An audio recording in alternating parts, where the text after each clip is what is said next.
Hello दोस्तों, NTA net defence studies के mock test संख्या 24 में आपका स्वागत है।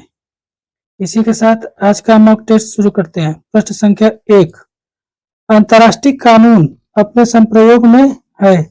ऑप्शन ए विश्वव्यापी, ऑप्शन बी आंशिक, ऑप्शन सी निरंकुश या ऑप्शन डी सापेक्ष।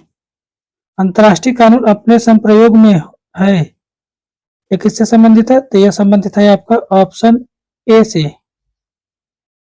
विश्वव्यापी। अंतर्राष्ट्रीय कानून अपने संप्रयोग में विश्वव्यापी होते हैं। अंतर्राष्ट्रीय कानून ऐसे कानून होते हैं जिसका सभी देश पालन करने को बाध्य होते हैं, क्योंकि वे ऐसा मानते हैं कि इसका पालन करने से वैश्विक शांति और स्थिरता कायम रहेगी।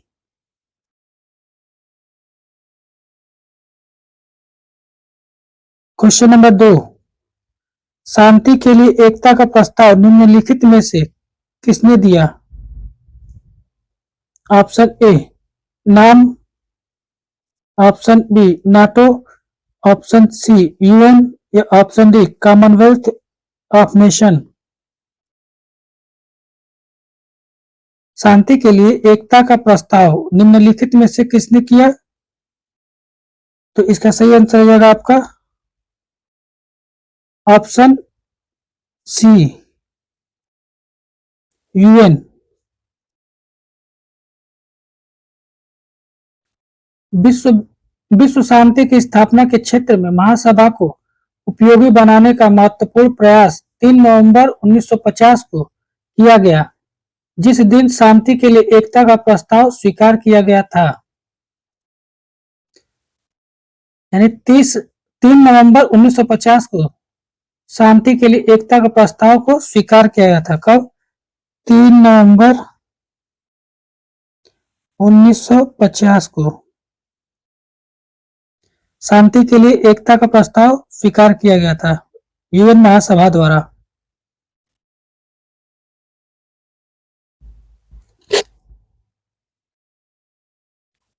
क्वेश्चन नंबर 3, यूएनसीटीएडी यानी अंकटाड ने मूलतः निम्नलिखित को बढ़ाया है तथा प्रोत्साहित किया है। ऑप्शन ए विवादों का शांतिपूर्ण निपटारा, ऑप्शन बी युद्ध से बचाव या ऑप्शन सी अंतर्राष्ट्रीय व्यापार या ऑप्शन डी एनटीपी। अंकटाड ने मूलतः निम्नलिखित को बढ़ाता है या प्रोत्साहित करता है, तो इसका सही आंसर हो जाएगा आपका ऑप्शन सी अंतर्राष्ट्रीय व्यापार से संबंधित है अंकटाड।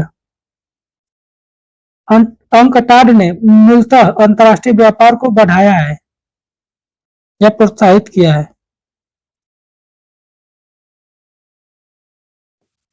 क्वेश्चन नंबर 4, भारत चीन संबंधों में निम्नलिखित घटनाओं को कालक्रम में रखिए।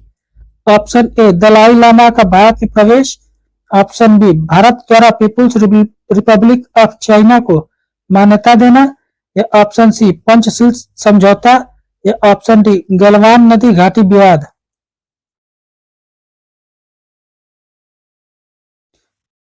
भारत चीन संबंध में निम्नलिखित घटनाओं को कालक्रम में रखिए, तो इसका सही आंसर हो जाएगा आपका सबसे पहले क्या हुआ था? तो सबसे पहले हुआ था आपका भारत द्वारा पीपुल्स रिपब्लिक ऑफ चाइना को मान्यता दिया गया।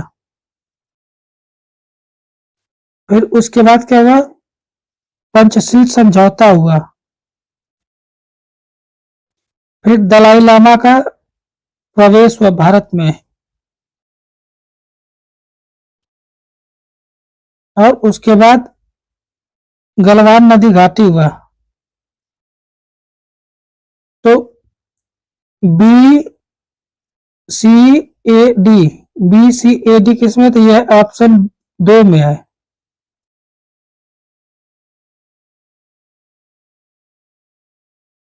Question number 5,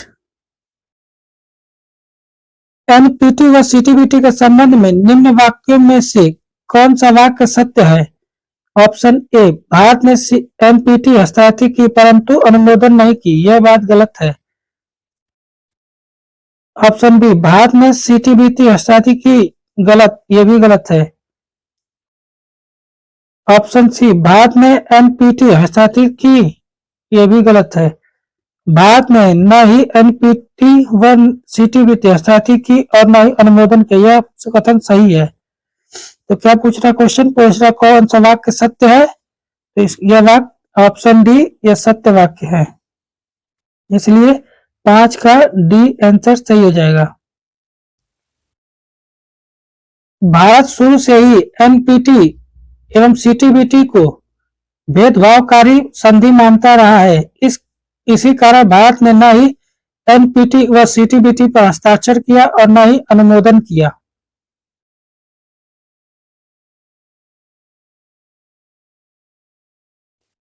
question number 6, Bharat ने किस वर्ष में राष्ट्रीय सामुद्रिक विकास कार्यक्रम नेशनल मैरीटाइम डेवलपमेंट प्रोग्राम शुरू किया?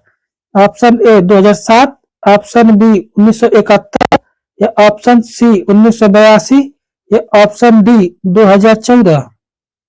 भारत ने किस वर्ष में राष्ट्रीय सामुद्रिक विकास कार्यक्रम यानी नेशनल मैरीटाइम डेवलपमेंट प्रोग्राम शुरू किया? यह शुरू किया है आपका ऑप्शन ए, 6 का ऑप्शन ए से 2007 में शुरू किया। क्वेश्चन नंबर 7, सतत विकास का विचार सर्वप्रथम किससे द्वारा दिया गया था? सतत विकास का विचार सर्वप्रथम किसके द्वारा दिया गया? विश्व विकास प्रतिवेदन, ऑप्शन बी यूएनडीपी प्रतिवेदन, या ऑप्शन सी ब्राटलैंड आयोग, या ऑप्शन डी आईएसएफ प्रतिवेदन। सतत विकास का विचार सर्वप्रथम किसके द्वारा दिया गया है? तो इसका सही आंसर हो जाएगा आपका ऑप्शन सी, ब्राटलैंड आयोग द्वारा सतत विकास का विचार सर्वप्रथम दिया गया।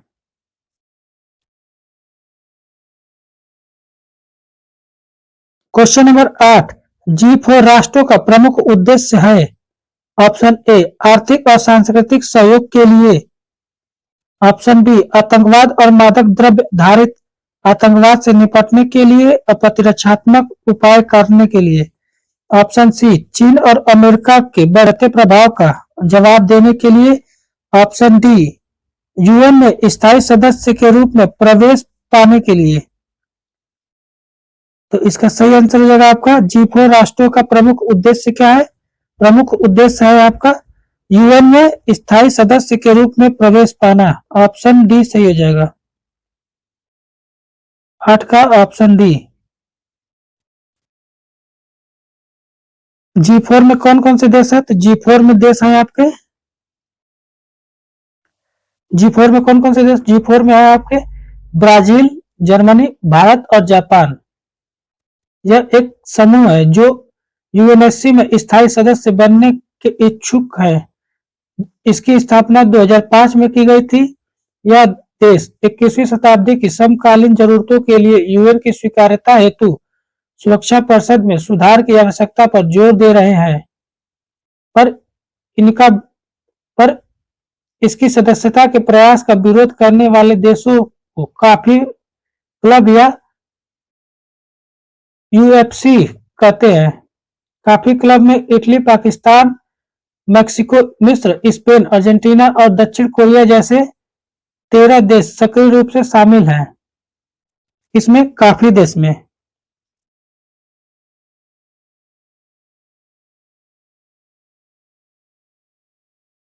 काफी देशों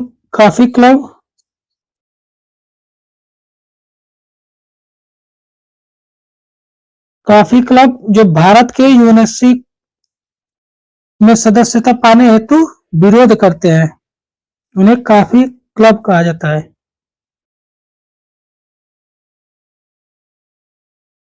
और G4 का गठन कब हुआ था? तो यह हुआ था आपका 2005 में, 2005 में। क्वेश्चन नंबर 9, वर्तमान परिप्रेक्ष्य में भारत को मुख्य रूप से खतरा है।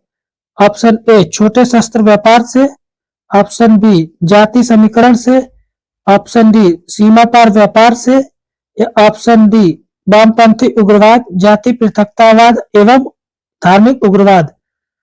तो वर्तमान परिप्रेक्ष्य में भारत को मुख्य रूप से खतरा है, यह खतरा है आपका वामपंथी उग्रवाद, जाति पृथकतावाद एवं धार्मिक उग्रवाद से। ऑप्शन डी 9 का ऑप्शन डी सही हो जाएगा।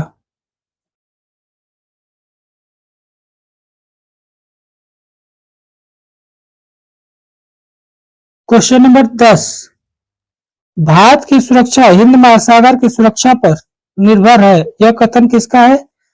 Option A K Subrahmanyam, option B K M Panikkar, option C S P Cohen, या option D B H Liddell Hart. Bharat की सुरक्षा हिंद महासागर की सुरक्षा पर निर्भर है, यह किसका कथन है? यह कथन है आपका 10 का ए के सुब्रमण्यम का कथन है। और के सुब्रमण्यम कारगिल समीक्षा समिति के अध्यक्ष थे 1999 में। वर्तमान में एस जयशंकर के पिताजी के सुब्रमण्यम जी थे, मतलब हैं।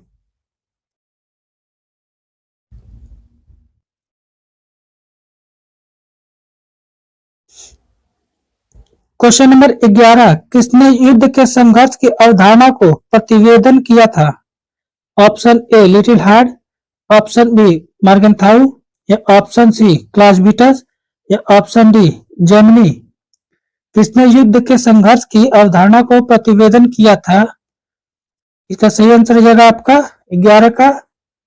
11 का सी क्लाउज़विट्ज़ द्वारा। क्लाउज़विट्ज़ द्वारा युद्ध के संघर्ष की अवधारणा का प्रतिवेदन किया गया था।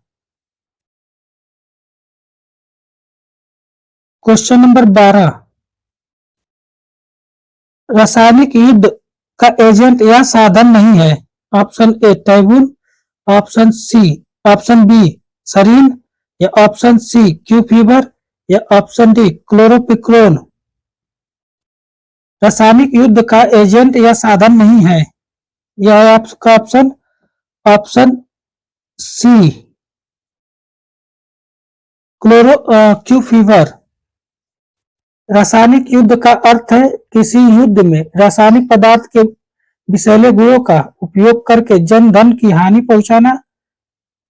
इसे सामूहिक विनाश के हथियार से जाना जाता है। रासायनिक युद्ध को सामूहिक विनाश के हथियार के रूप में जाना जाता है।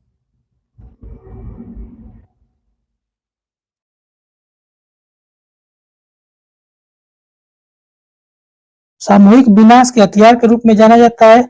1993 में रासायनिक हथियार कन्वेंशन में सभी परिस्थितियों में रासायनिक हथियारों को प्राप्त करने, जमा करने, विकसित करने और उपयोग करने से रोकना था। कब? 1993 में।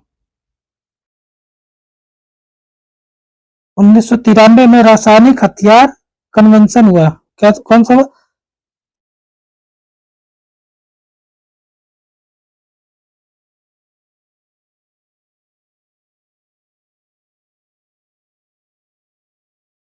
रासायनिक हथियार कन्वेंशन हुआ 1993 में, जिसमें रासायनिक हथियारों को प्राप्त करने, जमा करने, विकसित करने और उपयोग करने से रोकना था।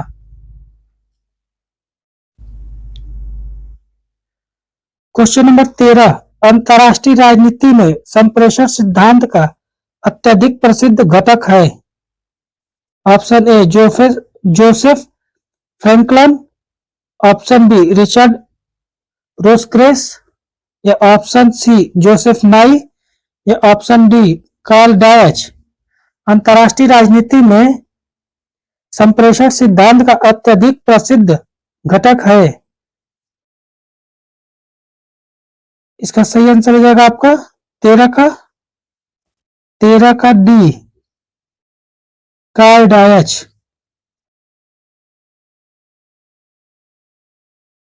क्वेश्चन नंबर 14, निम्नलिखित में किस देश ने जनवरी 2022 में पृथ्वी के वायुमंडल के बाहर बैलिस्टिक मिसाइलों को रोकने के लिए एरो वेपन सिस्टम का सफल उड़ान परीक्षण किया? ऑप्शन ए रूस, इजराइल, ऑप्शन बी अमेरिका और इजराइल, ऑप्शन सी चीन और रूस, या ऑप्शन डी भारत और रूस। एरो वेपन सिस्टम का सफल परीक्षण किसने किया है? तो इसका सही आंसर हो जाएगा आपका 14 का बी, अमेरिका और इजराइल ने एरो वेपन सिस्टम का सफल परीक्षण किया। कब? जनवरी 2022 में। कब किया था? तो जनवरी 2022 में। कौन सा वेपन? एरो वेपन सिस्टम का। क्वेश्चन नंबर 15, किसका विचार है कि जब कोई साधन यदि आक्रमण या रक्षा के लिए प्रयुक्त किया जाता है तो वह हथियार बन जाता है? किसका विचार है कि जब कोई साधन यदि आक्रमण या रक्षा के लिए प्रयुक्त किया जाता है तो वह हथियार बन जाता है? Option A Bradley A Fiske, option B J F C Fuller, या ऑप्शन सी क्लाइसबिटस, या ऑप्शन डी कौटिल्य। तो इसका सही आंसर हो जाएगा आपका 15 का ए, ब्रेडले ए फिस्की। ब्रेडले ए फिस्की का विचार है कि जब कोई साधन यदि आक्रमण या रक्षा के लिए प्रयुक्त किया जाता है तो वह हथियार बन जाता है।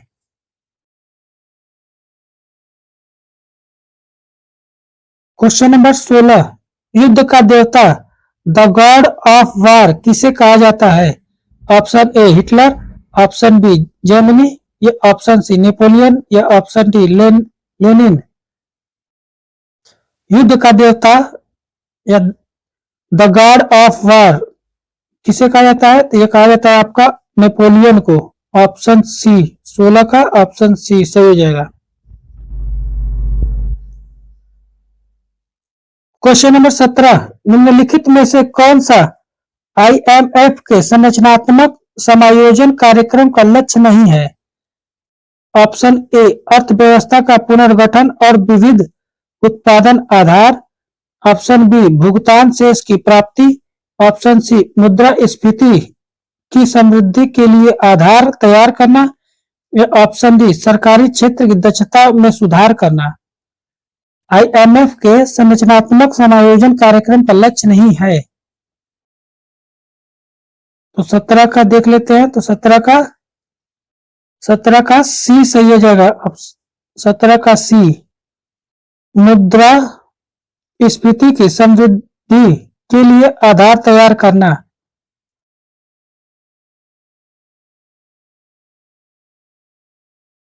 क्वेश्चन नंबर 18, मरुस्थल समतंत्री के लिए स्वर्ग है लेकिन क्वार्टरमास्टर के लिए नरक, इस कथन को संबंधित सैन्य अभियान से संबंधित कीजिए। ऑप्शन ए बर्मा का युद्ध, ऑप्शन बी केसराइन पास का युद्ध, ऑप्शन सी उत्तरी अफ्रीका का युद्ध, या ऑप्शन डी सोमालिया का युद्ध।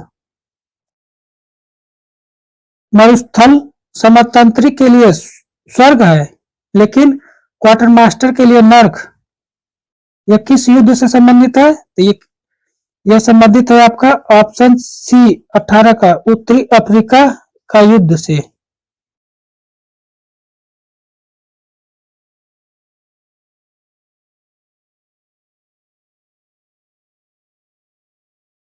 क्वेश्चन नंबर 19, निम्नलिखित पुस्तकों को उनके लेखकों से मिलान कीजिए।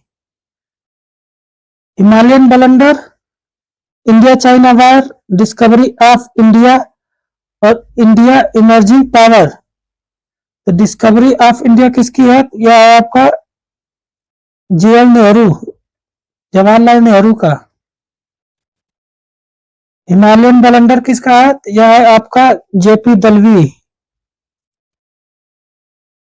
इंडिया चाइना वार किसकी है? तो इंडिया चाइना वार है नेविल मैक्सवेल का। और India emerging power Stephen Cohen का।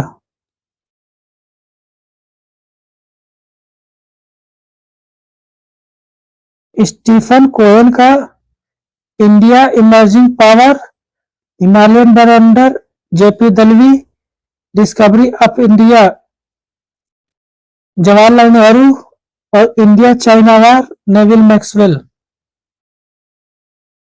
यह मिलान आपका सही हो जाएगा। क्वेश्चन नंबर 20, भारत नेपाल का कौन सा संयुक्त अभ्यास किया जा रहा है?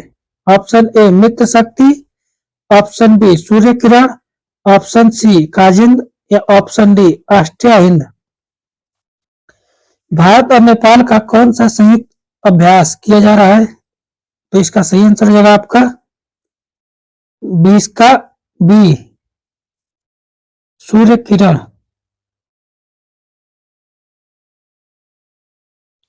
मित्र शक्ति किससे होता है? तो मित्र शक्ति श्रीलंका से होता है और ऑस्ट्रिया हिंद भारत और ऑस्ट्रेलिया के बीच होता है।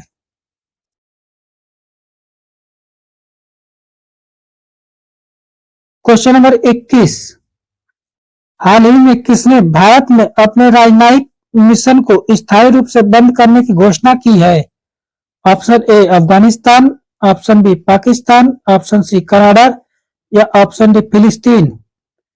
भारत में अपने राजनयिक मिशन को स्थायी रूप से बंद करने की घोषणा किसने की है? किस देश ने? तो 21 का हो जाएगा 21 का ए, अफगानिस्तान। अफगानिस्तान दूतावास ने भारत सरकार से लगातार मिल रही चुनौतियों का हवाला देते हुए 24 नवंबर 2023 को कब? 24 नवंबर 2023 को भारत में अपने राजनयिक मिशन को स्थायी रूप से बंद करने की घोषणा की है। किसने? अफगानिस्तान ने। इसी के साथ आज का मॉक टेस्ट समाप्त हुआ। जय हिंद, जय भारत।